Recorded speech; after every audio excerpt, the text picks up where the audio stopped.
Oh, we're live. Everybody can hear you breathing really loudly. Yeah.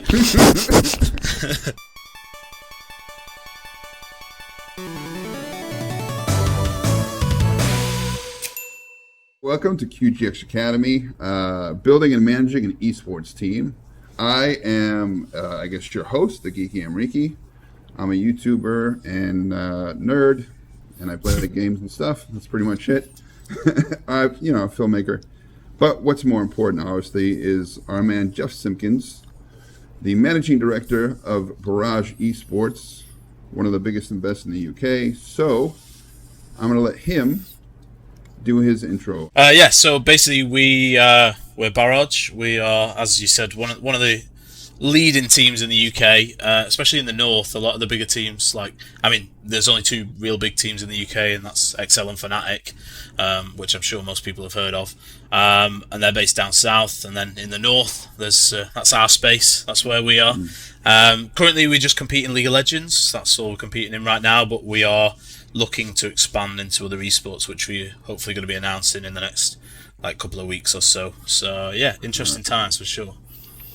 So would you say you guys are the kings of the north? Yeah, that's our stomping grounds. Yeah, we're going to be playing into that whole Stark storyline. Yeah.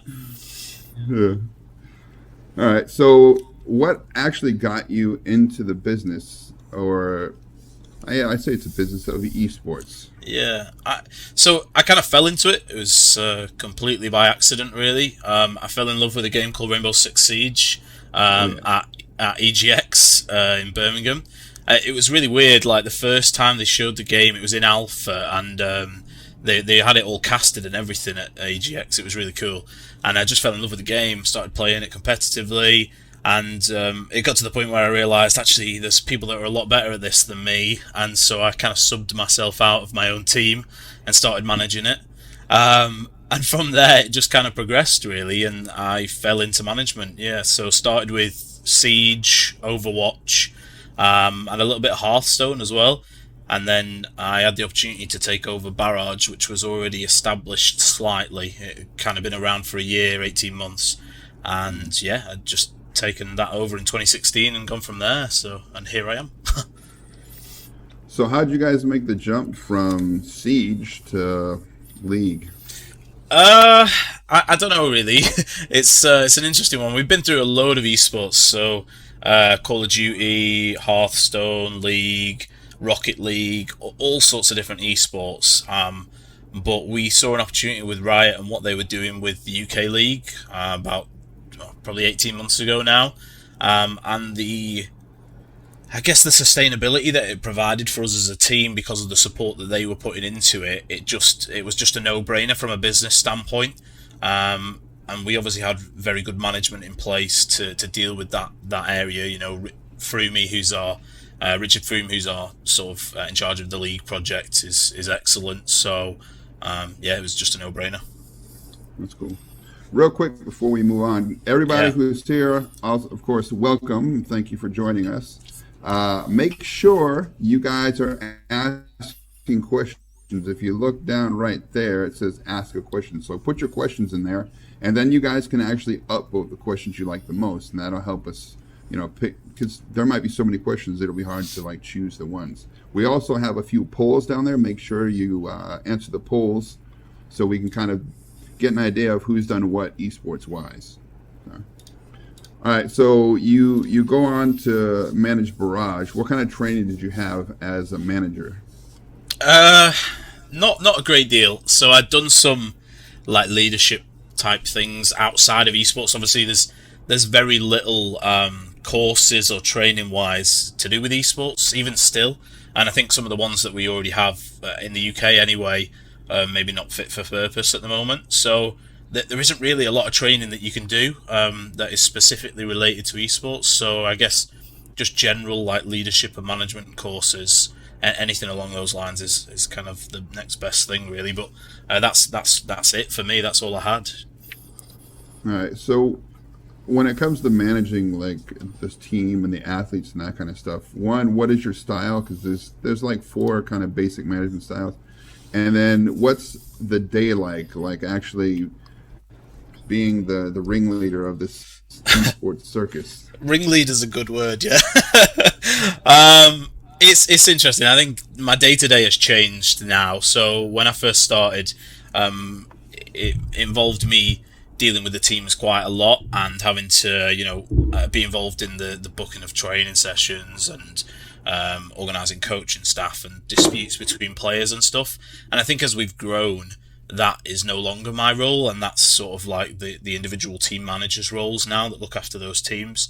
And my role now is more on the business development side of things, so securing sponsors, obviously finding new teams, and also, looking for investment, which is a massive one that a lot of UK teams are looking at the moment, and also just trying to find out what our business plan is and how we're going to progress and continue to evolve, really, because I think that's the key thing, really, how we differentiate ourselves from other esports teams. And obviously the King in the North storyline that you just mentioned is kind of our USP so far.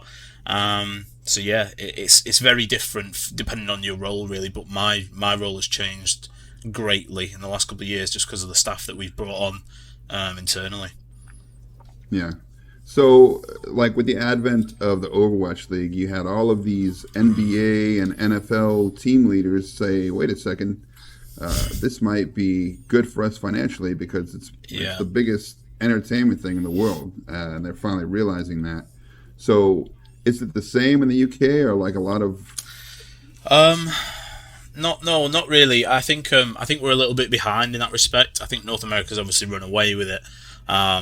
And they have obviously got a huge amount of investment from a lot of big football teams and soccer teams and stuff over there. The Dallas Cowboys now own a majority share in Complexity and things like that. However, we haven't quite seen the same in the UK. I know that Man City have had some involvement with FIFA. Fnatic had a partnership with Roma and various different. We've just recently seen Munster, a rugby club, buy a League of Legends team that was previously Phelan. But other than that, we're not seeing a huge amount of involvement from the sports teams in the UK, and I think that's possibly why we're lagging behind a little bit in comparison to Europe. So it seems like it's the football clubs? Yeah, so I just don't think they have got as invested here as they have in across Europe. We've got Schalke, PSG, various different ones in Europe, and I think that's possibly why the UK is a little bit behind. Just because those massive clubs and teams haven't got as involved in the UK yet. Yeah. What's the day like? You know what I mean? Like you get up, you gotta get the team members and all that kind of stuff. What do you guys do? So, like I say, for me, my role's changed. So it's looking at content, speaking to new players and new teams and things like that. So, for example, after this, we've got meetings with some new potential teams to bring onto Barrage. But for people like for the staff team there, I know just before this they were organising our scrims, which are practice matches for the day, scrimming against different teams in different regions. And yeah, just a whole mismatch of things, really. It involves so much because we don't, we aren't this huge company. We have to do so many roles. You have to wear so many hats, and at this stage, you kind of have to be a jack of all trades in order to be able to progress, really. What's probably the most difficult thing about managing? I think right now, I think finding investment is very, very hard. In order to be able to be a tier one team, I think that's what's required. Unfortunately, because of the way that the market is, and especially in Europe, these teams are already so massive that to be able to compete, you have to be able to have that to make that step up. So I guess that's the big challenge. The big problem day to day is just people managing. Conflicts. People don't get on, and that's just a reality of it.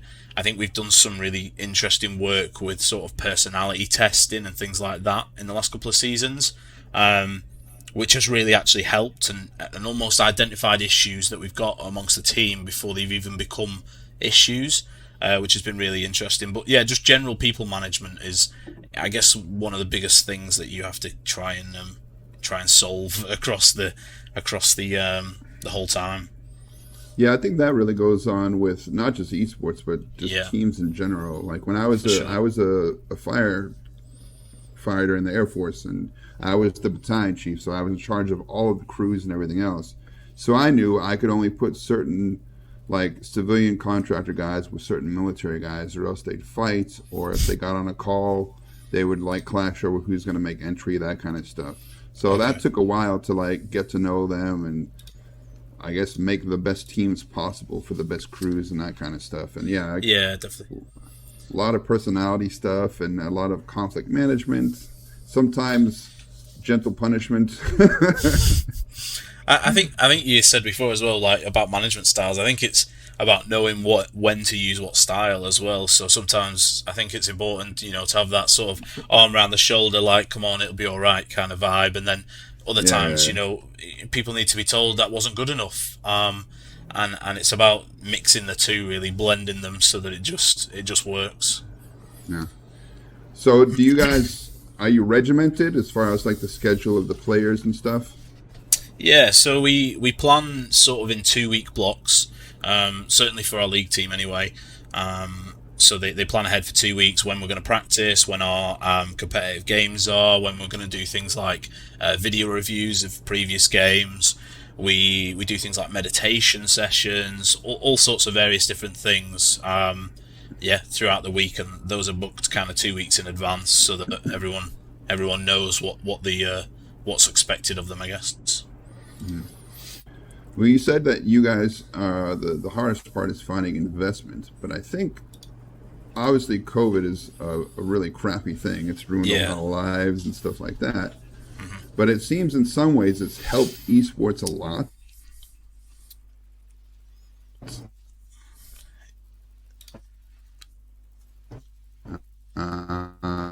Um, it's definitely made them get more in line with their hold on, line events like ESPN showing different sports games in place of actual, real Yeah. world games. So how has it affected you guys? And then I guess maybe in general in the UK. Yeah, so I think you're right. I think it has. It's kind of a double-edged sword, really. It's helped us on one hand and kind of screwed us on another. Um, the like you say, the viewing numbers and stuff have been great. Twitch has seen something like a 25% rise generally in viewership. I think I was reading the other day, which is just insane. Like the viewership already is massive there. But in the same respect, we've also had sponsors a lot less willing and able to take on new deals because they don't know what the landscape's going to be like, how much people are going to be spending, various different things like that. So it has affected us in that respect because we had a lot of deals lined up for between seasons that kind of fell away. But in the same respect, like both of our leagues, so the Northern League Championship for League of Legends and the UK League Championship, they've both been picked up by BBC Sport, so on the BBC Sport app every week and also on BBC iPlayer. I guess because of the lack of traditional sports that have actually been able to take place. And I guess that's the positives of esports, is that you can just switch it straight onto online, and we're seeing 95% of the events still are running, but just not there with those massive crowds and things like that. Even right at the start of lockdown, IEM Katowice, huge event, was supposed to have a sellout stadium, and they had to run it obviously without any crowd. But it's just one of those things. At least you can still go ahead with it, where traditional sports is not quite that flexible. Yeah. So we went in a lot of the management stuff, but just tell us about Barrage in general, maybe inception to now. Yeah, so Barrage was founded in 2014. It was started as a Call of Duty team, really, a console team. So we initially competed in Smite and Call of Duty, won the Smite Pro League. We also did alright in Call of Duty. I've kind of got a almost like this meme now that I always bring up, that we once beat Optic Gaming at an event in 2015, and I'll never let anybody forget it because it seems like quite a big win, especially when the team that Optic had back then was almost unbeatable. So yeah, that's where we started. Our roots were on console, and then we've just kind of naturally flown into PC gaming because I think that's where the majority of the big esports are now.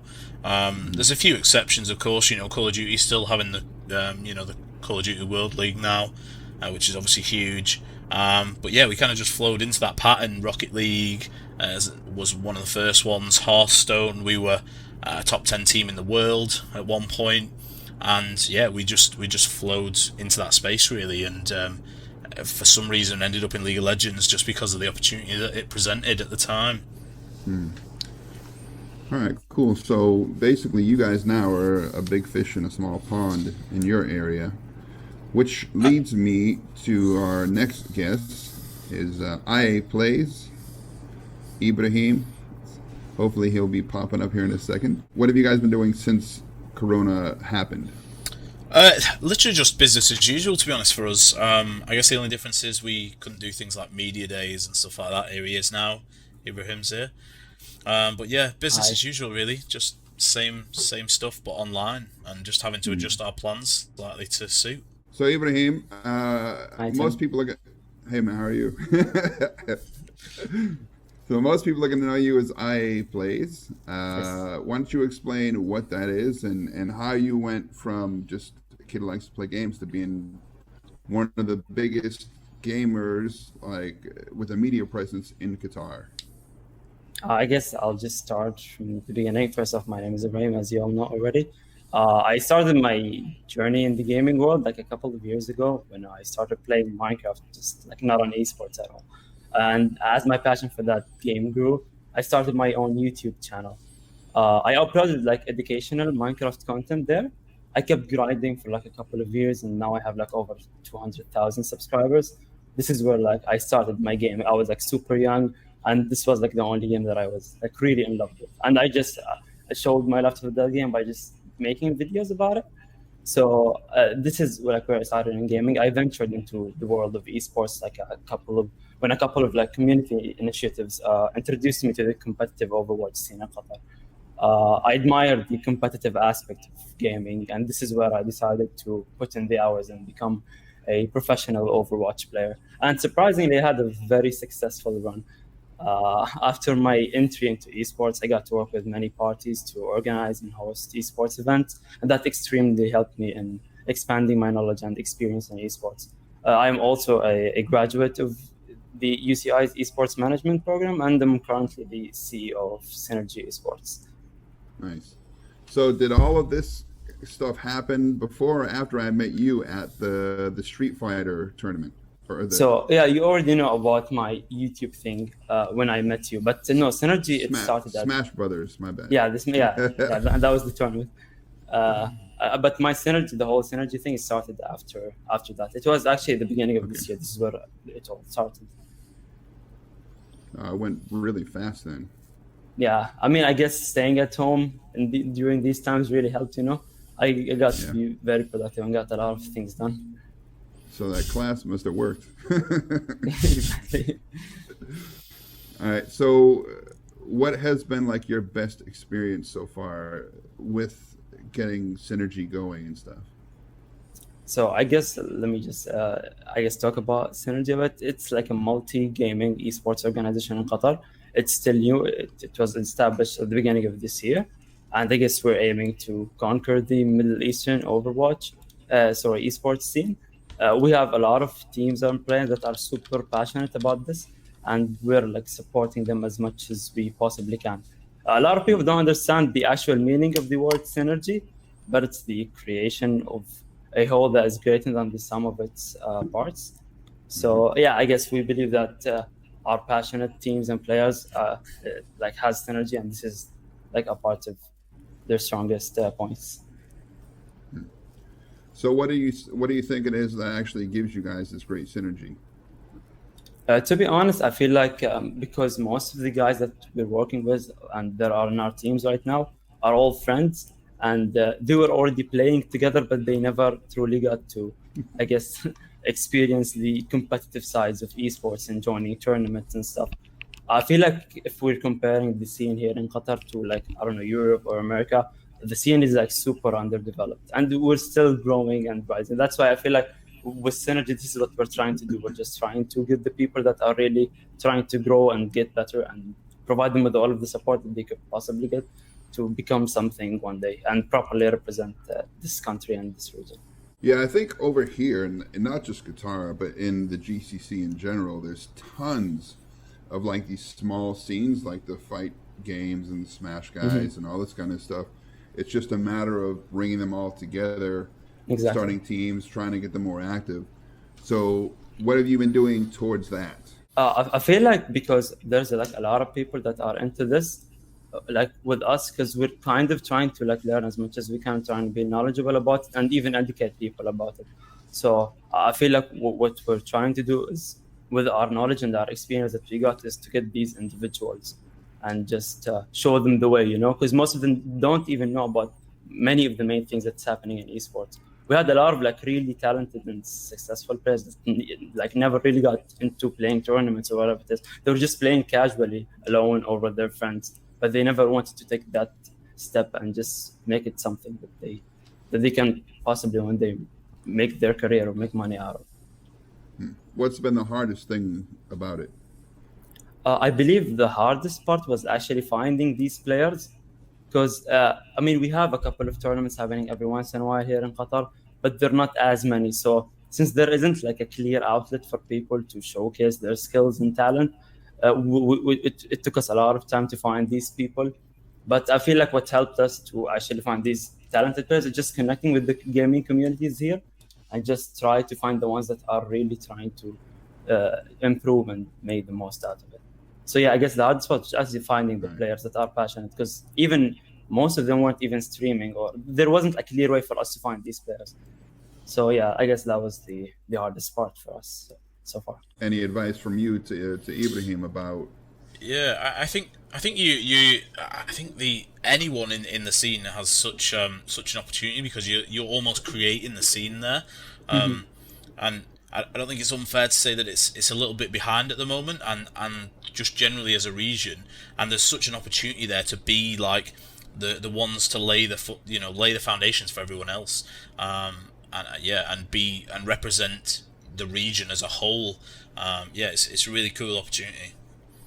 Yeah, I guess, I mean, it's definitely really hard to take that initiative step, but we're doing it, and we're getting a lot of help from a lot of incredible and remarkable individuals here, and we're doing it, and one day, I guess, we'll be as close to you guys. I think what's cool as well is because you already have that platform, you already have a platform, and people that support you and follow you, and I think that's massively helpful to hit the ground running as well. So yeah, definitely, like the whole platform that I got to build when I was like super young, it really helped me now. But I guess also the connection that I was able to get through all of the people and the parties that I worked with. So adding all of these things together really helped, like creating synergy and making this organization that can truly represent the people here. Yeah, for sure. And I think here it's probably going to be a little more difficult to get that ball rolling. I mean, you've already started, which is good. But from my experience, because I lived in Saudi, Qatar, Kuwait, and Dubai, and I did paintball professionally in all of them. And in Kuwait, man, it just, once we started, it took a little bit, but then it exploded. And then we started traveling, doing tournaments and everything else. And the barrier for entry is a lot higher for that because the gear is so expensive and everything else. But like when you go to an event in Kuwait or Dubai, like people will show up for like the opening of a door. It doesn't matter what it is. Everybody wants to show up and like snap and instant cool to, like, I always tell people, if you invite 30 people, 10 are probably going to RSVP and 3 of them are going to show up. So what's it been like as far as that? I mean, I guess we're definitely facing similar things here with like the communities and stuff, although we're trying as much as possible to like create events and even invite people to be with us. We are even trying to help people that are not necessarily a part of our teams. But I guess a lot of people, because they don't really understand esports or not cultured enough about it, they don't take that initiative steps themselves to even accept the help that they're being offered. So I guess we're just trying our best here to create more opportunities And with the more opportunities that we're creating, more people will join eventually. So yeah, I guess for our region and specifically in Qatar, it's just mainly educating people about esports, and especially parents and the older ones. So yeah, and like investing in the young people that are actually playing from like when like 5 years old or whatever it is, and when they're like at their tens, they're probably like really good, but their parents don't understand what they're doing, and they're thinking that this is just child's, or that it can be turned into an actual career, and they can all benefit from it. But yeah, I guess the issue here is just mainly educating people, and I guess if a child is raised in a way that shows him that he can be and he can work in something that he's passionate about and is considering it as a hobby. So yeah, I feel like if it's educating will definitely help fix a lot of what you see. I think you hit the nail on the head there as well. It's not just about finding the best players. It's about supporting the whole community so that they would then in turn want to support you, and building that community around your team. I think that's massively important. Yeah, so I think that's the right way to go for sure. Yeah, this is one of like the main things that we're doing, because we're not like getting our players and then we're stopping and we're not supporting the community. No, we get the players in our teams and when we work on ourselves, but we also try to help the community as much as possible. We work with many parties to host events and just small gatherings every once in a while. Even in this COVID pandemic, we're just doing small gatherings in Discord and so on, just to get people still like knowing more about it and just working and playing, Yeah, for sure. I think it's going to help with you because you're kind of just naturally like a friendly guy. You're organized, all that kind of stuff. Because like when I met you at the Smash Brothers tournament, I was really impressed. Just your personality and stuff. Immediately we clicked and we started supporting each other and talking about our things. What's crazy though is at the time, that was only like a year ago. At the time you had like 70,000 subs and now you're at 200,000. Yeah. So what do you think it was? What happened that made it go like that?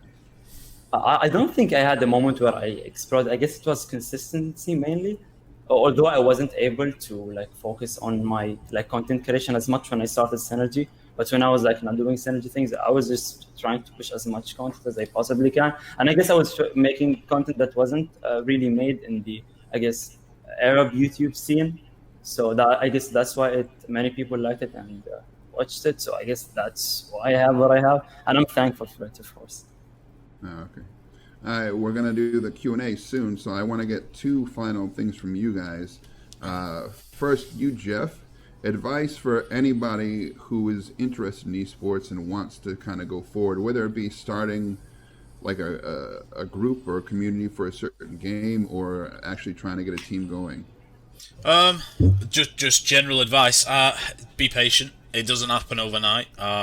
We're still finding our feet now, and I've been doing this now 5 years, so it's certainly not something that you can just click and you just be awesome at. It takes a lot of grind, a lot of patience, and a lot of hard work. So whatever it is that you want to do, just find people in the space that are already doing it, follow them, take guidance from them, and just try and find your own way and continue to evolve really. But just grind. It's the best way. All right, same thing. You, Ibrahim, what do you think? I feel like for someone, especially in this scene, since it's so young and underdeveloped, as I mentioned before, I guess just first off, like for players that are planning to get into this industry, like I feel like the best way is for them to work on themselves first, connect more with the communities and the people that are actually in charge of anything. It doesn't have to be like something official or a company. I don't know, just find the people in the communities that are actually trying to grow and build something, and just try to ask help for them or just be like work with them or whatever it is. I feel like since there aren't many opportunities, you have to take whatever you have in front of you right now. And I understand it might be a bit disappointing for some at the beginning, but it will definitely pay off if you work hard enough and work with the right people and take the right steps. How old are you, Ibrahim? I'm 18 years old. 18. How old are you, Jeff? 27 now. 27. So you guys still look pretty young. That's good. I'm 43, and I didn't actually get started with my filmmaking or YouTube or anything until after I got out of the military, which is basically 10 years ago. And for the first couple of years, man, so hard, and especially me being like the only white dude in the GCC who was doing it. And then it kind of like built, and then things started popping off. So my advice to anybody who's doing this, whether it be any facet of esports, managing social media, actually trying to be on a team, anything is, again, like he said, be patient. Whether you're playing or you're studying, because you can never ever stop learning. You're gonna have to keep reading up on things because trends are always changing. You're always trying to optimize the way that you do things. You're gonna put a lot of work in, a lot. And if you look at pictures of me from like 5 years ago and how I look now, it is night and day, man. Like I looked so young before, and now I'm just wore out. You're gonna have a lot of long nights, weeks, weekends. Like I'm doing 60 to 100 and something hours a week for my stuff. And with like my YouTube and that kind of thing, it still hasn't really picked up yet. I mean, I'm doing the quality, but it's not there. So as far as the viewership and stuff, which is fine, it'll get there eventually. Just like I'm sure Ibrahim, at first, he maybe wasn't blowing up like he is now. Of course, it helps when you're doing like Minecraft and Fortnite and stuff. I'm doing like weird stuff. So. I mean, definitely the audience that I'm targeting are way larger. And I feel like when I started, because I was like super young when I didn't really care about numbers or whatever it is. I was truly doing it because I had fun doing it. And it like took off when I was like super young, and I didn't really understand things about YouTube and so on. So I feel like just work hard, do whatever you love, and eventually it will pick it. Like, don't make the numbers the only thing that are burdening you. Just, it will happen one day. Yeah, for sure. And that's what I was going to say is leading to is the love of it. If you're not doing it because you enjoy it, you're going to hate it.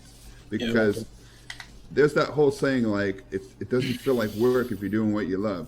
Not necessarily true. It's a lot of work, and it's really hard. But it makes it a lot easier if it's something that you enjoy.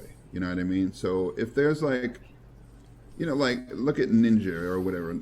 Not a huge fan, I gotta admit. I mean, he's good at playing, but I like more chill dudes or ladies when I'm watching. But he did Fortnite forever, and he stuck with it for a long time to the point where he got burnt out on the game, so he started switching it up a little bit. So what would you guys say about combating burnout? I think it's about taking breaks, like knowing when you need to take a break. Like, I think for me, I was grinding every day when I was playing Siege, and it just got to the point where I just didn't feel like I was getting any better. But like, you take a couple of days away, chill out, do whatever it is that you want to do outside the game, and I think you just come back feeling refreshed, and something just clicks. It's really important to make sure that you take breaks. Like, I know a lot of pros now, they spend hours and hours and hours playing every day, and obviously that's important. You need to grind, you need to learn the game, the intricacies of it, but it's also important that you take breaks and look after yourself, because nothing happens if you don't have to look after, if you don't look after your mind and your body as well. So yeah, it's super important. Yeah. Ibrahim? Yeah, definitely. I 100% agree with Jeff. I feel like you can definitely be doing whatever you love, and it will take you hours to like make it successful, but definitely prioritizing your mental health and your mind is also a priority. I feel like just taking a break every once in a while, reflecting, looking at the progress that you did in the past period, and then actually trying to remind yourself with your goals and why you decided to do what you did. I feel like it's a good way to combat burnouts and prioritizing your mental health and so on. Yeah, in the military we have a saying: if you sharpen the knife too much, you dull the blade. You know what I mean? So if you do it too much and you don't take breaks or whatever, you're definitely gonna get burnt out. You're gonna maybe even just stop. I know there's a really big Korean esports player, like one of the biggest. He just quit at the peak, basically, because he was having a hard time with his sleeping, managing his food, exercise, and all that kind of stuff. And he felt like he had done enough. And so everybody's like, man, but you're so young, and you still got so much ahead of you as far as this goes. And he's like, no, I can't do it anymore. So you have to get that balance. Like last night, I actually finally got to have a night where I didn't have to edit a video or anything. So I watched a bunch of episodes of Snowpiercer, which I thought would be bad, but it was pretty great. It's really good. It was a good night for me. Like I was like, ooh, I don't got to work or anything, So I stayed up till like 1 just watching shows, which I haven't done in weeks maybe. What are you, when it comes to pastimes, do you guys think there is anything that maybe helps a little more, whether it's physical or I think something right now that we're pushing with our players is we make sure that they do green exercise, you know, a couple of times a week, especially on game days, where they just get out and go for a walk wherever it might be, where they have to meditate every day before game day, and just generally make sure that they eat right, especially on game day, so that they're not just eating, I don't know, you know, McDonald's before they play or whatever, because, you know, it makes you sleepy, it doesn't agree with you, and yeah, if you look after yourself, we think, and the, you know, the research suggests that it makes you play better as well. So yeah.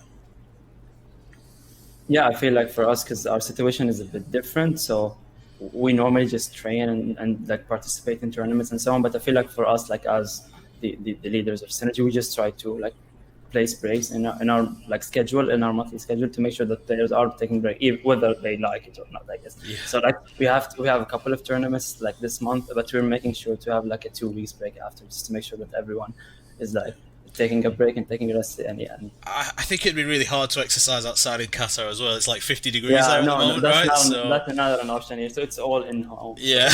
Yeah, definitely. Yeah, we try to do like a walk every day, but during July and August, man, it's so hot, and it's not just like like in Saudi, it's a lot of dry heat, right? Especially towards like the inner part. So I could walk around in jeans in Saudi when I lived there, but here, even if I'm in like shorts and a t-shirt, by the time I get like halfway around the block, I'm just dripping sweat. It's like Florida, basically. Yeah, it's the humidity, bro. It's the humidity more than the heat. That's why it's so hard to go outside here. Yeah. Yeah. Diet-wise, because you both commented on that, the GCC in general is always top 10. Like all 6 countries are in the top 10 for like heart disease, diabetes, obesity, everything, because they have like the best food here. All the fast food from the UK and America and Australia and the Philippines, it's all here. And it's so easy just to go on like Talabat, beep, boop, boop, you know, and order the food. And so what would you guys suggest as far as trying to get players into more healthier eating, which also obviously helps with their mind? It's just about making better choices. Like, nobody's saying that you can't have, like, you know, order whatever you want, like Cheesecake Factory or whatever, I don't know. Like, you can eat what you want, but it's just about making better choices. So if you have something horrendous one day, it's about not just going, oh, well, I've ruined it now, I might as well just eat rubbish for the next week. It's about just going, right, I had a bit of a treat yesterday, so I'll eat a bit better for the next couple of days. Make sure that you're hydrated. Make sure that you use caffeine responsibly as well. And there's no issue with you know, with drinking energy drinks and things like that. That, you know, it's about using them at the right time, so that they help you and you use that caffeine responsibly. So.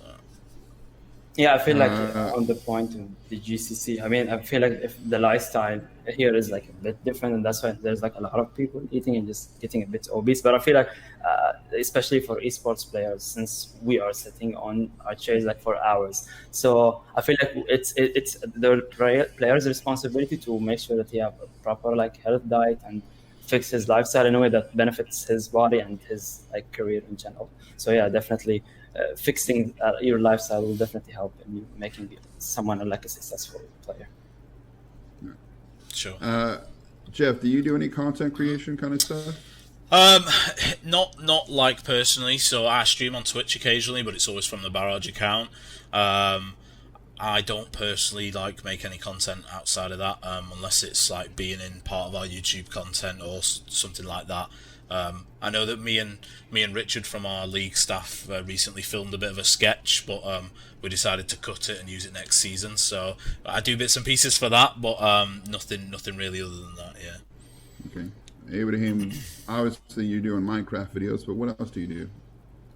I'm actually planning to start streaming pretty soon because I play a lot, but because I don't get enough time to stream, I'm planning to give myself a bit of time and actually start streaming very soon. Of course, I do YouTube, and it's taking a huge part of my time. I'm also kind of handling the social media of SNRG's esports. Okay, we don't have a specific type of content that we're pushing right now. It's mainly updates and so on. But we definitely have a lot of content creators that I'm trying to help as much as I possibly can with my platforms and my experience. I noticed that a lot of the esports players tend to be pretty young. Um, there's not many like that I've seen around my age, except maybe like Call of Duty and some of like the older games that kind of they don't really change much, like CS:GO and COD and that kind of stuff. So, given the fact that a lot of these players tend to be fairly young, I know the mindset's probably going to be different in the UK than it is in the GCC. Because for like me doing school, I was doing like 60 hours a work week in America and doing more than a full-time load of college. And I still found time to do other things. But then when I talk to a lot of the kids here, they'll have like a finals exam or whatever, midterm exam, like in a few weeks, and they're like, I can't do anything. All I can do is study for the next 2 weeks. So, what are some maybe better ways to balance out school with trying to be an esports player or managing a team or whatever? Uh, Go on, Ibra. yeah, I feel like for me, because I guess I'm pretty young right now, and my parents still want me to focus on my studying and so on. I had like a similar situation with them where when I started like pretty young, they didn't truly understand what I was doing, but they wanted me to also focus on my studies. So I guess I tried to find a balance between both. So they would allow me to do what I like until they properly accepted and understand it. So I was like focusing on my studies and giving them what they want, as long as I get to do what I want and play for like many hours and work on my YouTube channel and work on myself as a gamer when I was young. So I feel like finding that balance and just trying to like even me as a person, I try as much as possible to educate my parents, because I feel like what, like 20 years ago, esports wasn't a thing. It wasn't as big as it is right now, and it's understandable how they wouldn't understand and they wouldn't see that it could be as a viable career. So I guess you just have to try to find that balance between doing both to be as successful as possible and don't have as many obstacles as you would normally. Yeah, I think you've hit the nail on the head. It's about balance. I think you cannot for us, and something that we tell our players is that you can't just like bin off your studies. Like that has to be something that you focus on 100%, because like you say, esports is, it doesn't matter how good, how much you grind sometimes. Like the amount of people that make it to the pro play and can make a living from esports is quite slim as well. So you can't put all your eggs in one basket and just say, right, I'm just going to play games like non-stop. You need to have a fallback plan and make sure that you do your studies and things like that. It's really important as well. So yeah. Okay, we're going to start the questions soon because we're starting to get a good amount of them. You guys say where people can watch you, the usernames and stuff for your social media, your Twitch, whatever. Okay, go on, Abraham. You can go first, dude. So I guess it's IA Plays and on YouTube, Instagram, and Twitter. You can find a lot of Minecraft content there, and it's at SNRG Synergy Esports on Twitter and Instagram. You find a lot of updates and information about our players and content creators. So yeah. Yeah. So me on Twitter is Barrage_Jeff. That's the main one that I use. And then all of Barrage's social media. So our Twitter is just Barrage, nice and simple. And then everything else, so Twitch, YouTube, Instagram is all Barrage POV, so Barrage point of view. Yeah, that's pretty much all ours. Okay, cool. And obviously me, everything is Geeky Amreeki, just Geeky Amreeki with an I. YouTube, Twitch, whatever. I do exist and I'm alive and I'm doing stuff, so that'd be really great if people would make it worth my while. But all right, so we'll start with the questions. Number one question is, where do you recruit players, coaches, or any type of games from any type of game such as League or Overwatch? So I imagine this differs a little bit between me and Ibrahim at the moment, just because of where we're at. But for League anyway, right now we there's a couple of places. So there's a really good website called LOL Pros, which not an ad, it's just what we kind of use. And players can put themselves on there. It has their rank on there. It has all their social medias, loads of stuff. And then we just tend to pick players from there, invite them to trials, or we just like look at the people that are already playing in competitive play, no matter where that might be, and just say, oh, he's doing really well, we'll bring him in for a trial. And obviously I mentioned before about personality testing, so it doesn't really matter to us how good a player is necessarily. If he isn't right for the team and it's not going to work, then we won't bring that player in. It has to fit the whole team. So yeah, that's something that we use quite a lot. For Overwatch, it was a little bit different because when I was recruiting players for Overwatch, it was like literally when the scene had just started, so it was very different. But I'm sure Ibrahim might have some more thoughts on that. I feel like for us, the way that we were able to find our players is, as I previously said, just connecting with the communities and like using our social media platforms just to announce that we're recruiting. And we even try to look as much as possible and keep scouting on Twitch or on any platform that we find players that put themselves out there. We also like use Discord. There's a lot of like popular Discord channels where people write their resumes and then showcase their achievement, and then we can look for players there. But it's mainly us like knowing people from the community and just finding them here from Qatar. Yeah. This one, I mean, I can answer as well as you guys. Is it free to enter esports tournament? Depends on the tournament. Yeah. There's no other answer. Yeah. Yeah. Barrage Jeff, you have visited Virtuosity in Qatar and enjoyed their amazing facilities and posted pictures on your Twitter last year. Are you hoping to bring a team to Qatar one day to compete once COVID has calmed down? Yes, I did go there. I think it was... I can't remember when it was. I think it was last year. It's actually really cool. I've been to a couple of esports arenas in the UK, and it was hands down way better than those, like, easily. I'm not sure whether we can, bring a team to there. It depends what competitions and stuff are on. For sure, I'd love to.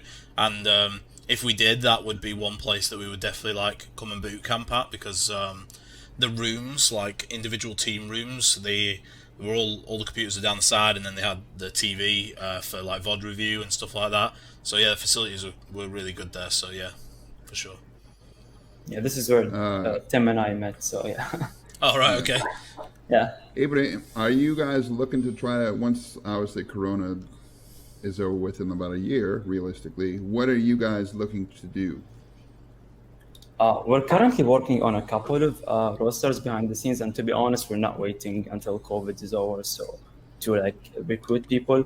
We normally try to meet up with them using Discord via voice or via video, and just try to connect with them and see if there's a perfect fit, and if they pass their like tryout session, they're definitely in. So yeah, we currently have like an Overwatch team and the League of Legends team, but we're also working on a Valorant roster and the CSGO roster.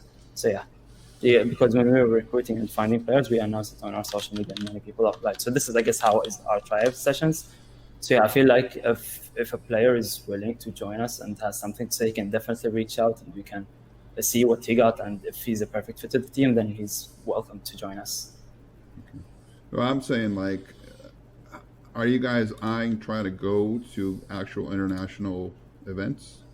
Yeah, of course. I mean, but we're trying to go there with the players that we have here in Qatar. So we're working ourselves. We have coaches. Sure. We have people that really supports our players and help them grow and get better as players. So yeah, we're getting the best players that we have here, and then we're working on improving them as much as possible. By the way, I just came from an Overwatch summit that I was playing in, and straight up I just came here. Yeah, we did pretty well, and we have another one tomorrow. So yeah. Okay, that's cool.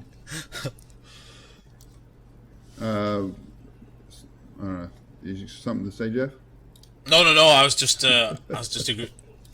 laughing at the grind. Literally coming straight from a tournament. Yeah, that's Love really. Yeah. Now, are you going for just like Qatari players or what? Because I know for us, like when we did the paintball team, we had British, Kuwaiti, American, and then like one or two French or whatever. By the way, our team is not exclusive for only Qatari people. It's actually for Qatari residents. Okay, and we also have players that are from outside Qatar that are in our teams. We just try to prioritize the players that live here, not are necessarily from Qatar. They just live in Qatar. So yeah, we have people from Egypt, from Jordan, from Qatar, from Syria. So we have many nationalities in our team. It's not only Qatari players. Okay, cool. Yeah, that's what I wanted to let people know about. All right, so this one, it can be for both of you, I guess, but especially Jeff. Let's assume you have an opportunity where an investor wants to invest in your organization. What kind of prep needs to be done before the meeting? Yeah.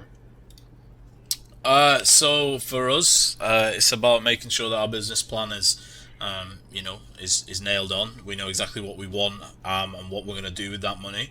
Obviously, we need to have a pitch deck beforehand that sort of outlines that, and then something that kind of works as a presentation as well, and obviously looks nice. You want it to look like you know what you're doing, you look professional and stuff. So yeah, it's as simple as it sounds really, but also as complicated as it possibly can be. Yeah, it's all about business plan, how you're different, what your unique selling point is, what you're going to do with that money, how you're going to get a return on investment, and you have to have plans for all these things, and make sure that it's, I guess, presentable. Yeah. Ibrahim? I feel like for us, since we're like still building ourselves, we don't say that we're yet to be ready to have sponsorships and investors and so on, but we're still building ourselves. And I feel like it's a bit different here because many companies don't truly understand esports yet. So it's going to be way harder for us to find investors. But I guess we're working ourselves first. We're trying to be the biggest we can possibly can, and we're trying to reach out to as many people and investors as we possibly can. Currently, we're just self-funded. We don't have any sponsorships or investments, but we're definitely getting them. We're definitely getting there, and we're not rushing it. And when we got ourselves into this business, we know what we were expecting, and we expected that we won't be getting sponsorships and investors as fast as other organizations. So yeah, we're definitely working on stuff, and we're willing to put in the time and the work and the money to get there one day. Okay, cool. Yeah, you got to do your grassroots stuff first, get everything established beforehand. Is like us in Kuwait, we didn't have anything, but we practiced like twice a week for 4 hours at each practice, which is a lot for paintball and stuff. And then after we did our first tournament, we started getting a lot of sponsorships, and we got like $6,000 worth of gear each player and stuff. It was really cool, but we had to put so much work in for that. We had to be really patient. A lot of people weren't; they left and everything. So when it popped off, they were like, "Oh, I should have stayed." So yeah, again, it comes down to patience. That kind of leads into this one too.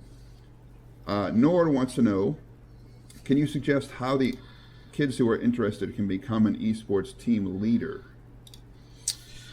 I guess to be a leader, it's just kind of something about your personality, really. It's you've either got it or you don't, and I don't think it's necessarily important that you have to be a leader. I think it's just about being a good teammate, whether you're the leader or not. So I would just aim for that, for starters. Aim to improve your communication. Aim to be positive, because being positive is one of the most important things. Like, not raging and things like that.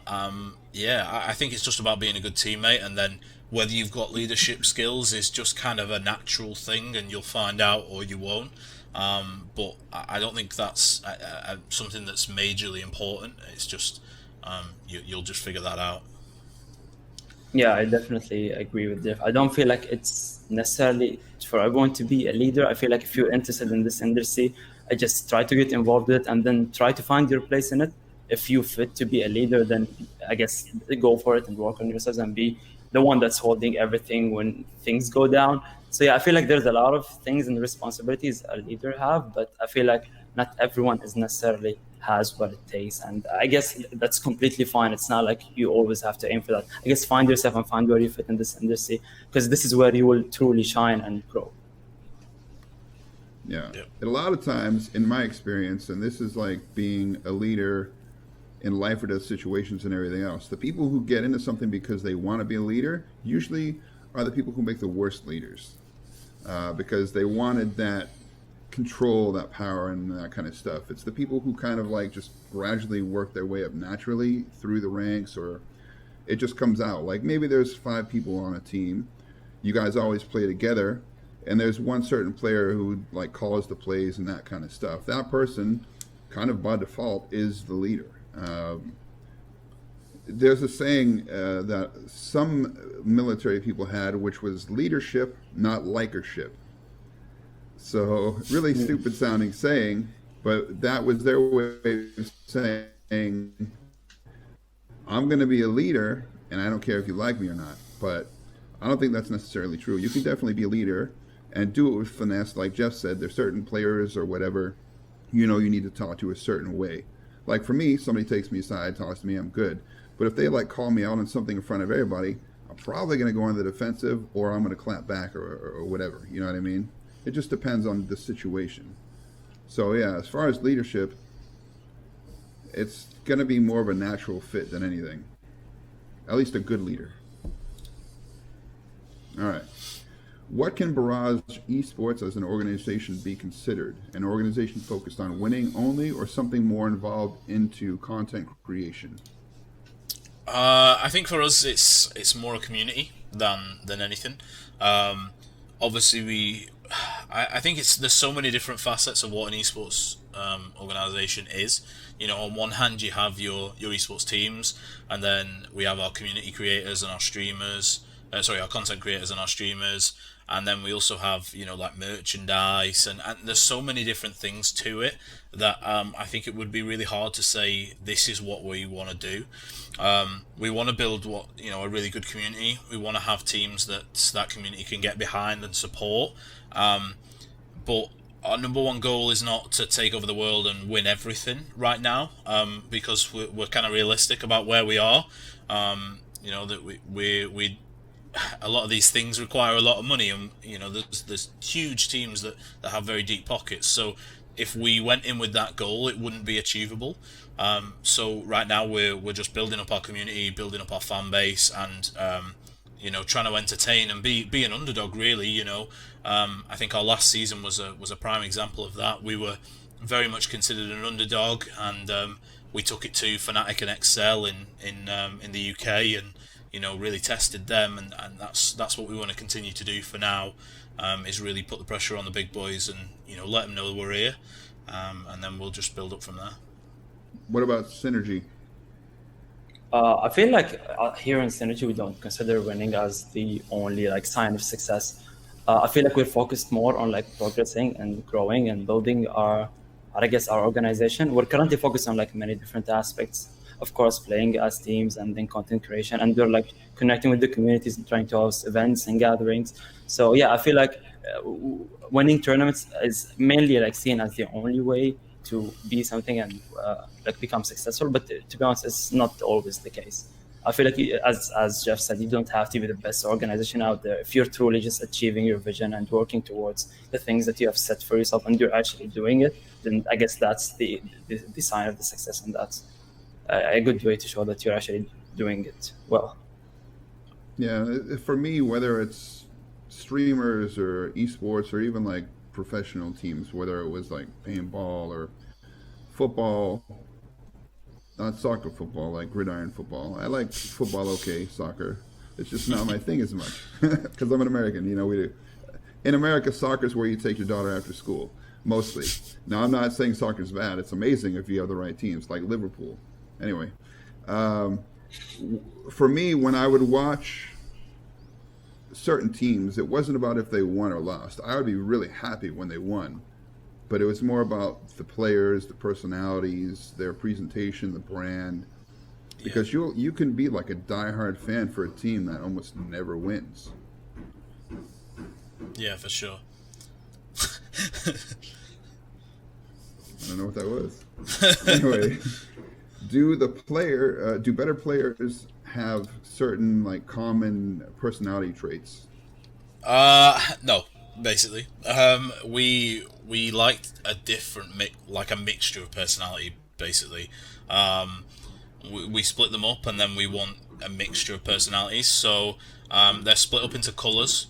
So you wouldn't want too many red players, for example, because they would be too too headstrong, too fiery. And in the same respect, you wouldn't want too many greens or blues because they're too passive and maybe too analytical, perhaps. So it's really nice to have a good mixture of your personality types, basically, in a team to ensure that that it works. Yeah. Yeah, definitely, I 100% agree with that part. I feel like each player is unique in his own way, and I feel like the best way to determine if he's a good fit or not. So, I mean, he can be like super positive, but if he gets angry super fast, then I guess that takes off the good things about him. So I guess there should be like a balance in all of the good aspects of his personality, so he can be a perfect fit and like a help for the team. Right. Yeah, for sure. So they're a Genji, and I am an Orisa. You know what I mean? Like I tend to do more support, depending on the game, that kind of thing. But usually when that's the case, I'll be calling or I'll be pushing or something like that. So yeah, it really depends. I mean, it's like the Bulls, right? The Chicago Bulls were amazing for like a decade, and they didn't have like okay, they had Michael Jordan who was like the best at everything, but then they had Dennis Rodman who was an amazing defensive player, got all the rebounds, that kind of stuff. So it's it's like Voltron. You got to form that perfect team. If you have, like you said, if you got 5 people who want to be like DP, that team's going to lose. Who can Jeff recommend for local teams to follow for esports news and development? Is it in Qatar or in the UK? I think in general, like what if you're, because they didn't really specify. Maybe if you're just looking at for like leadership tips and like esports tips and that kind of stuff. Yeah, so I mean, the people that I follow for like that are kind of like the esports leaders, really, that I kind of look at and try and pick things from. One of them is Jason Lake, the owner of Complexity. He's a lot older head, compared to a lot of the esports scene, but very transparent, very open, very intelligent man. He's one that I follow quite closely. I think you can't really look past Nade Shot right now. It's completely different to how other people are doing things. 100 Thieves are more a lifestyle brand than an esports organisation. Probably goes back to our previous point that you don't have to win to necessarily be supported loads and loads. They were awful in the LCS last season.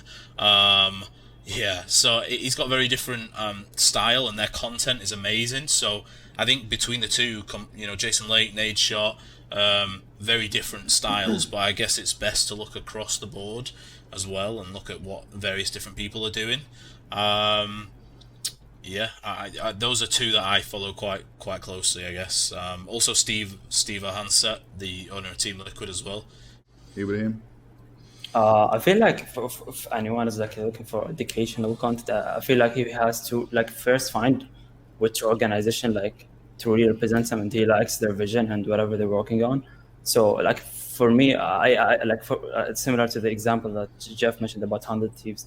I feel like although they were like literally losing in the LCS like last year, but their content is there. Similar to FaZe, I feel like they're not that well known in esports. They don't have like a truly shining esports team, but their content creations and merchandise is like really, really good. So yeah, I feel like if you're looking for educational content, I don't think there's much out there, but I feel like just to try to follow as many people in this industry that you truly admire, and they'll be talking about different aspects of it, and this is how you'll learn. And you definitely have to be on the lookout, because I cannot recommend one thing, because it's not the only way to learn about esports. It's such a continuously changing industry, and there's always something new coming up every day. So I feel like you have to be following as many people as you possibly can, and of course, you don't have to be following any people. You just have to be following the ones that you actually like, and then try to get your esports info and knowledge from them. So yeah.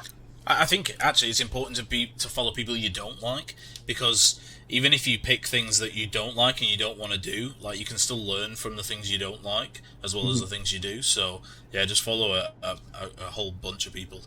Yeah, I mean, you've got books, you've got college courses, you've got tutorials, you got YouTube videos, you got tons of stuff.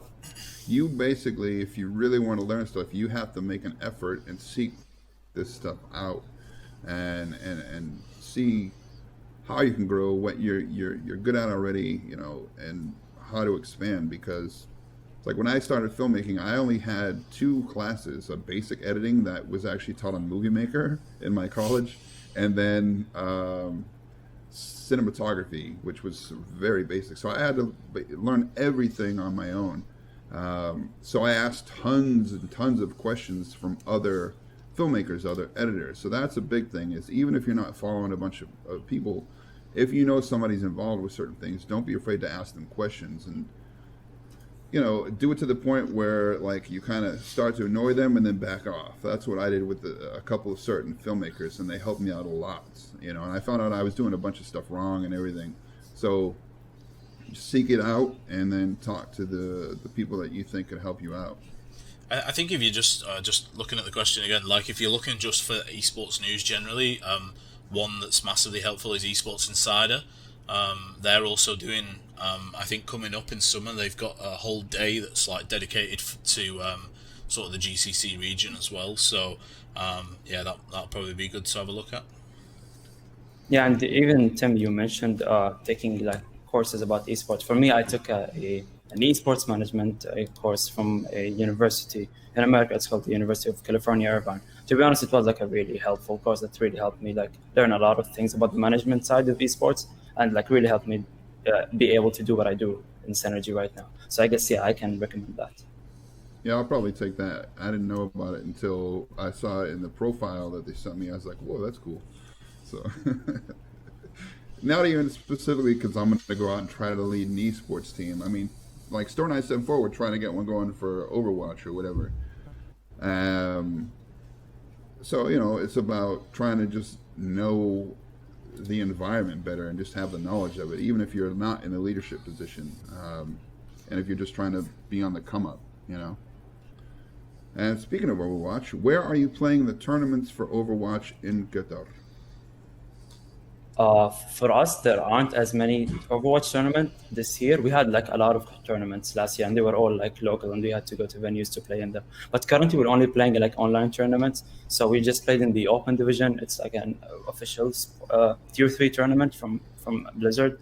Okay, we will also be playing in a Middle Eastern tournament, like also next week. So we were mainly focusing on tournaments that are happening outside. There aren't as many happening in Qatar. And to be honest, I feel like focusing on the local competitive scene only isn't enough, because I don't feel like it's as big compared to other countries. So you can try to form the best team that you can have. Then I feel like the best way for you to improve is to try to play in tournaments that are outside your country. We're not traveling to other countries to play. No, we're just playing them online, and it's super easy to register and be a part of. So yeah, we're only currently focused on like tournaments that are happening outside Qatar. Yeah, you're never gonna know how good you are until you start going up against people that you don't know. And I know that one from experience. So if you're not trying to go out and take on the best players possible, you're not going to get better. Does anyone think we'll reach a point where teams, they'll have national teams, or we'll be in the Olympics? I mean, we already have national teams for obviously Overwatch. They obviously have the Overwatch World Cup each year, and national teams take part in that. Two of those guys used to play for me, Smex and Fusions for the GB team. Lovely blokes. But I don't know whether we'll. I think they already are having like some esports tournaments directly before the Olympics and stuff. Certainly the Winter Olympics are, if I remember rightly. But I don't know whether we'll ever see it at the Olympics. I'm not sure. And do we need it? Like, it's a whole other debate. I think like esports debate, but I don't know whether we need it to be at the Olympics. I think we're big enough on our own anyway. But yeah, we do already have some national teams, and I think we'll see more of that sort of thing as time goes by. Yeah, and I feel like since you mentioned the Overwatch World Cup, like last year was the first year that three countries from the Middle East actually was eligible to participate in the Overwatch World Cup. It was Saudi Arabia, Egypt, and Kuwait. They were the first 3 Arabian countries that ever be a part of the Overwatch World Cup. But unfortunately, since they were not supported as much from their government, Saudi Arabia was the only one that was able to compete, but Egypt and Kuwait weren't able to. But I guess at least someone was able to reach there one day. It's unfortunate that they didn't get as much support, but who knows what happens in the next couple of years, and especially in the GCC, and especially. Yeah.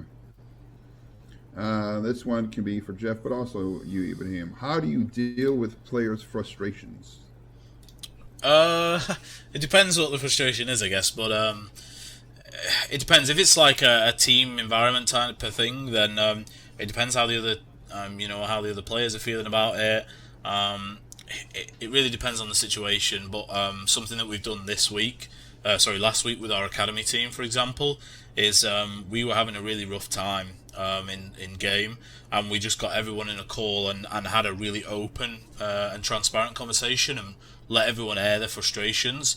And then that night we went out and absolutely smashed our opposition. So it depends on the situation, but an example there is just being open, being transparent, and just trying to fix it however you see best. It's hard. There isn't really a blanket answer to that question.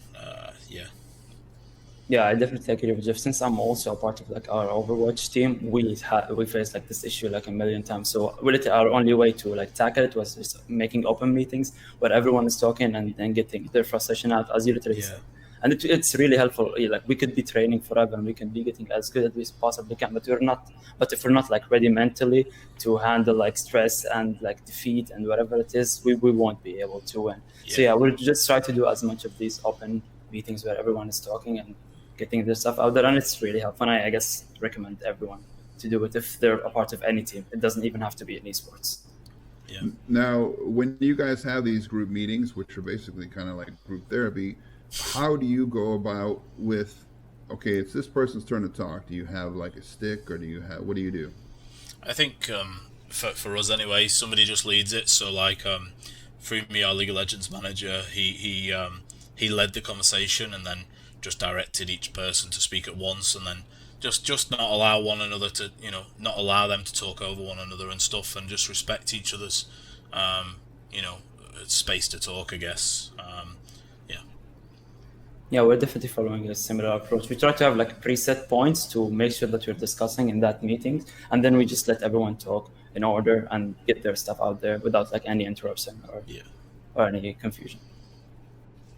Yeah, team issues should definitely be like a friendship. You should be able to talk to somebody, or whether it's one-on-one or as a group, openly. And if you can't do that, then there's something wrong with that friendship or that team or whatever. And sometimes you need to let players go at each other, obviously in an organized way, and then things will usually be better after that. And if they're not, then there might be something deeper that needs to be worked on at a more fundamental level, I guess. It's kind of like a fist fight. Anybody ever been in a fist fight with somebody? After you guys fight, you're like buddies, usually. All right. So which organizations, this is going to be different, I guess, than obviously you follow them for how you should do things, but like each of you, your favorite organization outside of your own. I think in like Europe, I think G2, they're just dominating. Like they're cool in everything that they do. They're dominant. They're cocky, which is just really like funny and stuff. I think G2 are really cool. And then NA's, same people really, Complexity, Liquid, and 100 Thieves, just for content and stuff really. Yeah, I don't have like an organization in specific, because I follow some organization for like the content creation side, and I follow others for like their performance in tournaments and so on, and I follow even other tournaments for like their merchandise and their like lifestyle products and whatever it is. So I don't feel like there's an organization that there isn't like only one organization that I admire. I admire many for their different things that they are specialized in. So yeah.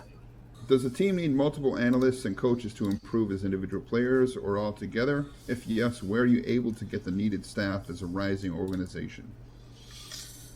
No, you don't need them. It depends how, I guess, analytically minded your players are. Maybe it's something you can do as players, what I would say is, if you haven't got the staff to do it, make sure that the players still sit down and still review your games and stuff together as a team and go, all right, well, we did this wrong, maybe we should do this next time, and come up with a plan of action for whatever game it is that you're playing. Obviously, like, established and good coaching staff is invaluable, just because of the experience that they bring. But if you haven't got access to it, then you don't necessarily need it to improve. As long as you put the effort in to make sure that you still do the stuff that a coach would do, and everyone look at that together. Yeah, I think that's important.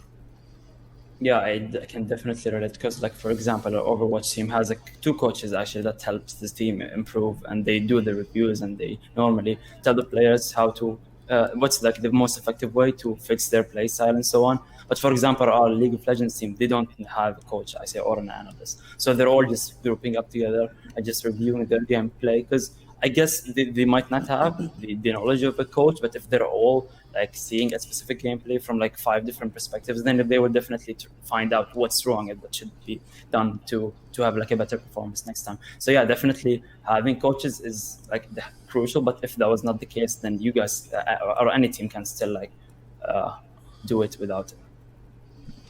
Yeah. Yeah, I mean, if you don't have a coach or an analyst, you guys, if you're playing, or ladies, are gonna know what happened during a match. If somebody dropped the ball, and usually, if you know you did it, you should speak up and say it. Like, if you look at the way players are done a lot of times in 6, like the villa, the snow one or whatever, you could like shoot a hole in the floor and possibly take somebody out there, that kind of thing. If maybe somebody didn't do that properly, or they did it at the wrong time, hopefully that person's gonna, hey man, I should have done this or whatever. But you definitely should be able to, as a team. I mean, if you came together as a team, it was for a reason. So you should be able to call yourself out and talk to each other about what went wrong, what went right, and how you can improve that for the next time. I think there's so many, there's so much free coaching as such out there, with Twitch and YouTube, just pro players putting content out, whether it be they're streaming on Twitch and you just watch and see how well they do. There's so much free content out there. Just learn from other players as well. So, yeah. Yeah, and I feel like also something important for player to have is to be open for criticism, because not many take it as openly as others, and that really affects the team in a bad way if they're not able to just take any feedback. So yeah, I guess being open for criticism also helps a lot to improve as a team and as players. What do you look for when you're scouting a player? Depends on the role, really. Yeah, it depends on the role. Like I said, we look at personality testing. We obviously look at skill level. Something as well, like if players are quite closely matched and maybe they're like for like in personality and things like that. As in my role, I will look at socials as well. So I'll look at Twitter. I'll look at whether they stream. I'll look at what they also bring to the brand that will help me then sell us to sponsors and things like that. So social following and things does help as well. So yeah. Yeah, I guess I totally agree with Jeff. There isn't anything else that I can add to it. Yeah, it really depends on what you're looking for. Whether it's exactly, it depends. Or pro sports. A team might be stacked, but they're just missing that one player, that one position. So they're just looking for that one specific thing. So that's always going to be fluid. This is for Jeff. It says, who in your opinion is the most promising esports athlete, and what is that person doing right? I don't know, to be honest. I think there's so many that are really working hard. To pick one would just be insanely hard. Yeah. There's so many. Like I said, I obviously follow League quite closely, and there's some really talented young players especially in the in the regional leagues as well. I can't pick one, to be honest. There's so many. Yeah, I don't feel like it would be fair if you pick a specific one, but I feel like the whole region, like especially in the Middle East, it's like a promising region where you could see a lot of players coming out of it, like in the coming years. So I guess this is where you should look out for players, or. Yeah. I saw that question earlier, and I was like, I was thinking about it the whole time, and I was like, I cannot think of one that stands out more than everyone else. So yeah. It's just going to depend, you know what I mean? Like, because there might not be a lot in a certain game, like Destiny 2. I look, a lot of times there's a guy here in Qatar who I don't understand what he's saying most of the time because he's speaking in Arabic and, Shwe Arabi. But, I watch how he plays and all that kind of stuff. The 5 is a kh, right? Bokhamis or whatever? Yeah. So like Bokhamis, and the reason that I like him is because he's not just like going on and playing the game. Like he'll give advice to anybody who asks questions, and like his chat will be blown up, be like, "Let him play the game, stop interrupting," or whatever. Because I asked him a bunch of questions and he answered them when I first started doing my stream and everything.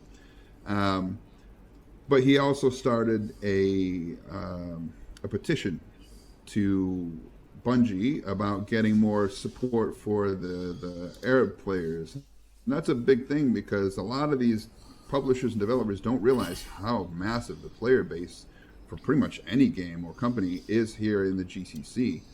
And only recently have they started kind of helping and started trying to connect. Like Ubisoft was one of the first ones.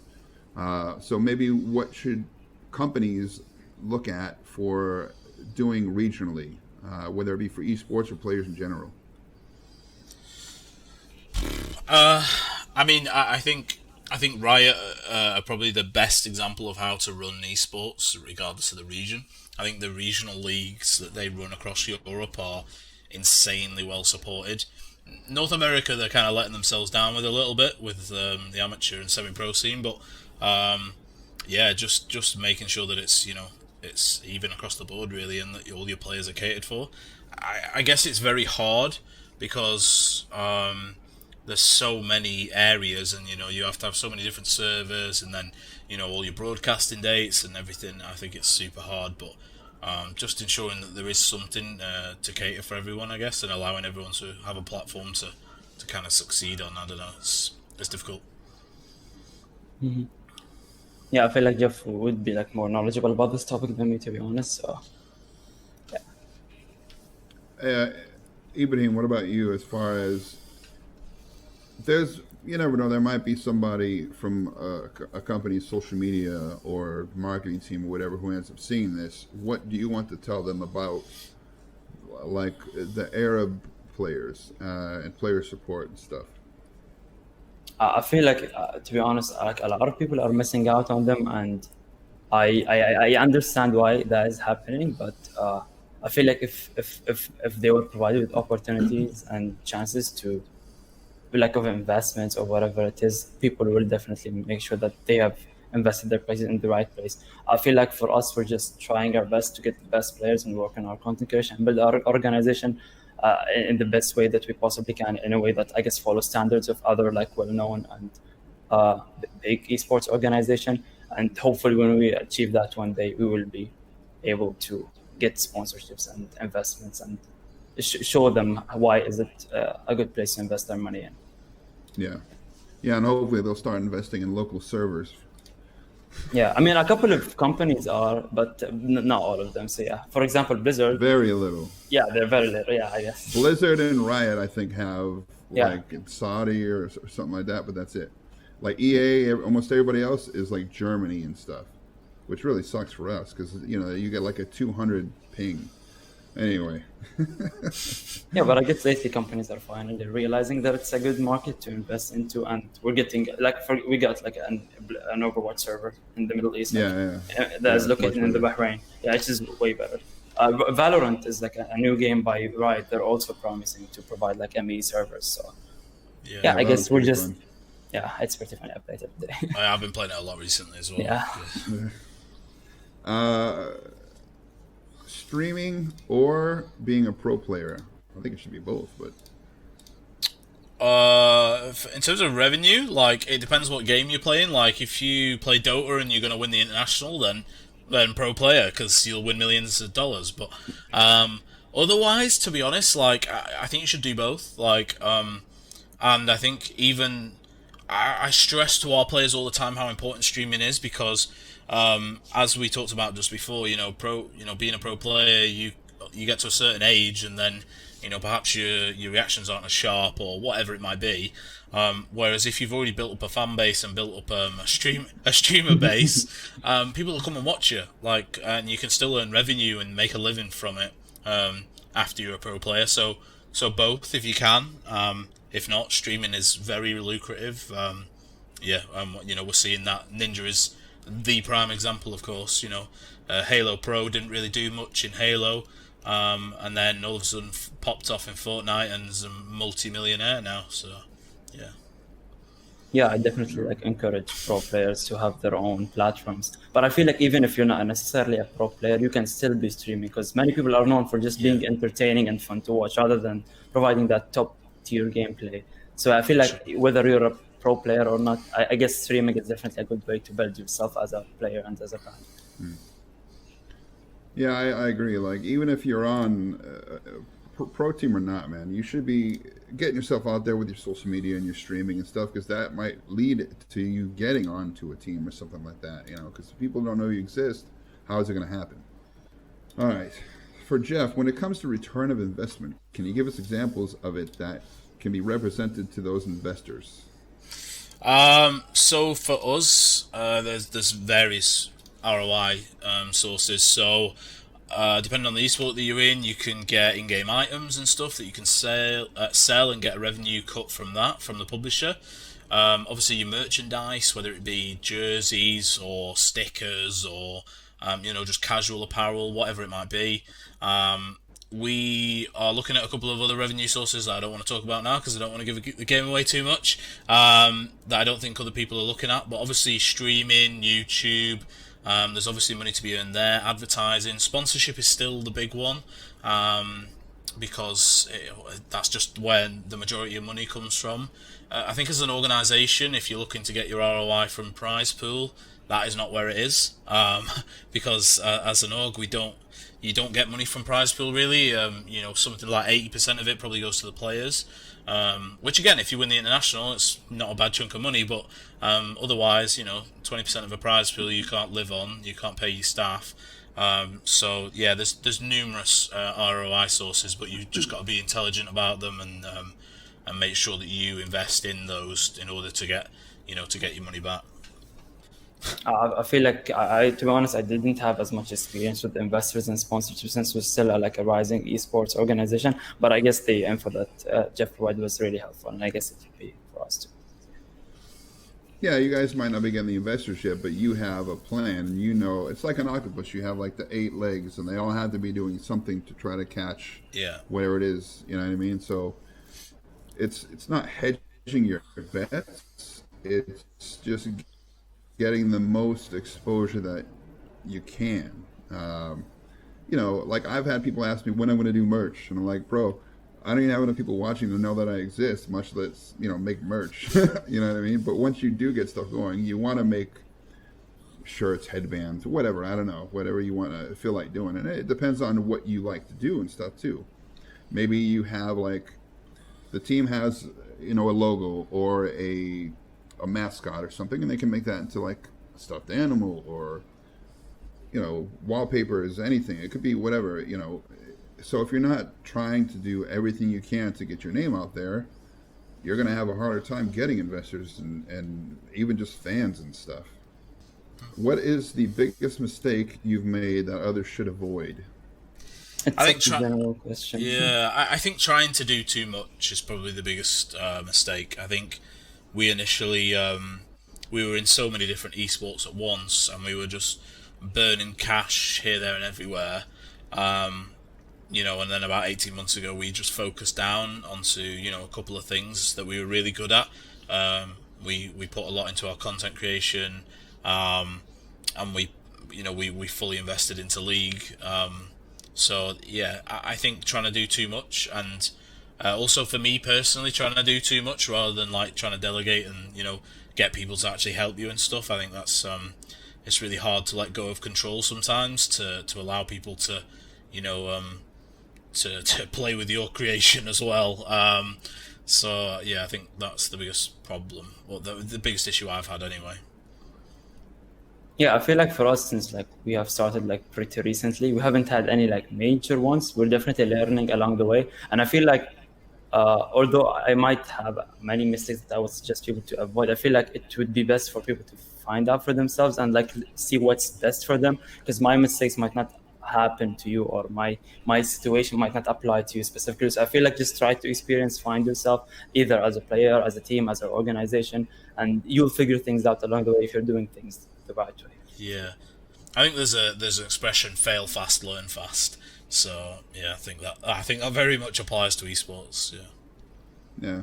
Yeah, that's a good one. And what I also always used from the military through paintball until now is slow is smooth, smooth is fast. You know what I mean? Like, do your thing. I mean, don't burn the candle at both ends, like Jeff said. That's a big one. That was my biggest problem for a long time. Like, I didn't feel it because, I wasn't at this age yet or anything. And right around like 41, man, my body just was like, my weight just doubled on my. I got fat. I got tired. My knees hurt. Like all kinds of stuff that I wasn't having before, and that's because I pushed so hard for so long. So I learned that balance. Like, okay, I got to take a break. I got to do this thing or that thing. And the other thing for me is you have to be yourself. You have to play to your strengths. Don't go out and like some people do it and they find success with it, or whatever, but it's eventually going to fall off. Like trend surfing. Okay, this thing is really big, so I'm going to focus on that. Well, what are you going to do when that goes away? You might have certain players that watch you or your team for like a certain thing or whatever, but I think diversification and focusing on stuff that you enjoy yourselves is the most important thing, because when you're doing what you believe in, there's going to be people who follow you because they dig what you're doing. And that's going to be who sticks with you through thick and thin. You know what I mean? But if you're pandering, you're going to lose people when whatever that thing is goes away. This is like the last official question then. If you have a team that doesn't have a coach or an analyst or whatever, should they kind of appoint like one person to do research and maybe come up with a place, or should it be everybody? It depends, to be honest. I feel like if you think that there's that one in your team that is willing to take on that responsibility and excel at it, then sure. But if no one is like able to 100% take on that responsibility, it can be like a group effort. So, and I feel like there are many sources that you can find, and it depends on each game. But I guess it depends on the actual team. And there isn't a general rule that everyone should follow. It depends on each team. And if I tell you something, it might not be the best for your team. So you should know your team best and decide which way is fitting to improve and get better. Yeah, I think I'm the type of player that like wants to watch loads of things when I'm not playing. So like we talked about, I've been playing loads of Valorant recently, but I will go and watch loads of like tips and tricks videos on Valorant just so that I get better at the game. Like I'm not going to play it competitively or whatever, but I just like to be alright at the game. So I guess if you've got players like that want to learn and want to pick up a new, something new that they haven't seen, like then that can be the player that does that for your team. But if not, then I'm sure everyone will want to, if they want to get better, they'll want to be involved in that conversation. So, yeah. Yeah, and it's going to be, it's definitely dependent on the team or whatever. Like with me, when I started playing Siege and Overwatch and stuff, I would say I don't have a team or anything. It was just me. So I would go on to YouTube and I would watch certain creators. Like for Six, I watched a lot of Badger to see about the different players and what they are, what the game was about, all that kind of stuff. Because I used to play the old Rainbow Sixes, which were a lot different. So I didn't want to go in there and then look like a moron and not play well. So at least when I started playing the game, of course I wasn't good as everybody else, but I kind of knew what was going on. And it was the same thing with Overwatch with like Sir Swag or something like that. So if you have somebody who kind of like naturally leans that way and does a lot of research, cool. But I mean, it's best when you have multiple eyes looking at different things and that kind of stuff, because differing viewpoints always help with more team cohesion and, give you that synergy. So I guess if you guys have like a final thing you want to say to our 184 viewers, which is pretty great, that actually went up as we talked. So you guys must know what you're talking about. I guess for anyone that is trying to get into this industry, and is placed in a situation similar to mine, where he thinks it's kind of hard and impossible to get in that industry and be someone in it. I guess what the first thing that I would recommend is just to try to find yourself first, try to experiment many things in this industry to find where you truly fit and where you think you'll truly grow. And when you do, work hard on yourself, get to know people, and just be patient, because one day it will all pay off. So, and I wish you the best of luck in your journey, whoever is trying to do whatever I'm doing right now. Yeah, and Ibrahim is actually like this in real life, everybody. So that's another lesson: is be yourself. He's always a little sweet boy like this. Oh my God! Stop gassing me up. I think you're bob on. Like, I think just try things, experiment, find what you like, and just drive at it. I think that's really important.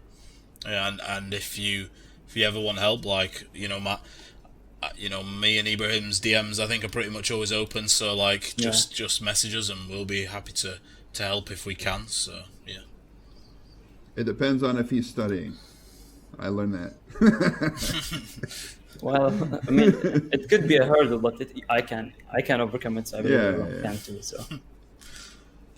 All right. So real quick before we go, I want to talk about next week's thing while I still have you guys.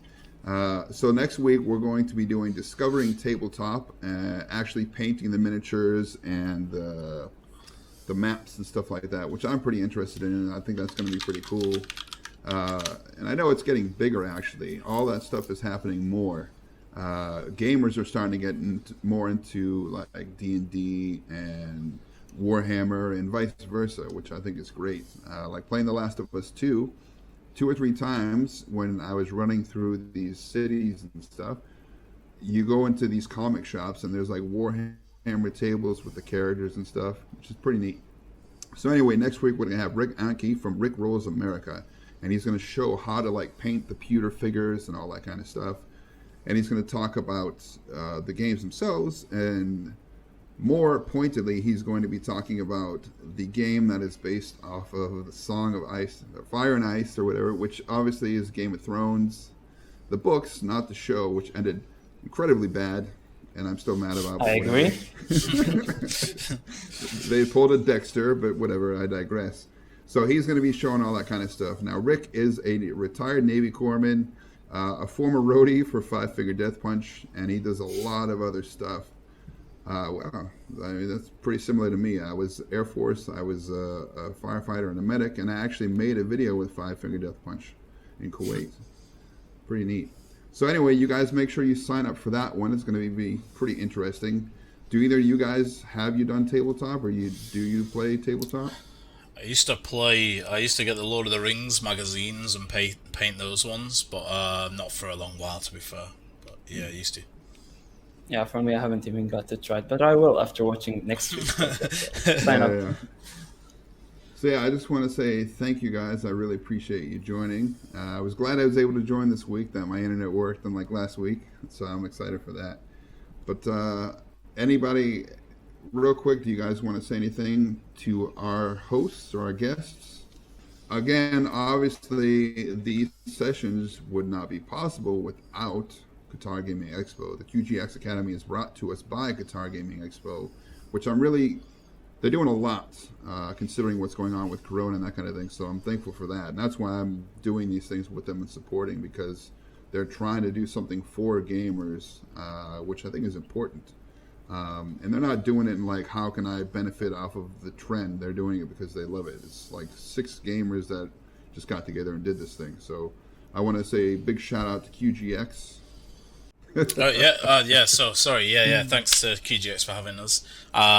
And yeah, follow myself on Twitter, Barrage_Jeff, and Barrage on Twitter as well, and then Barrage POV on all our other socials.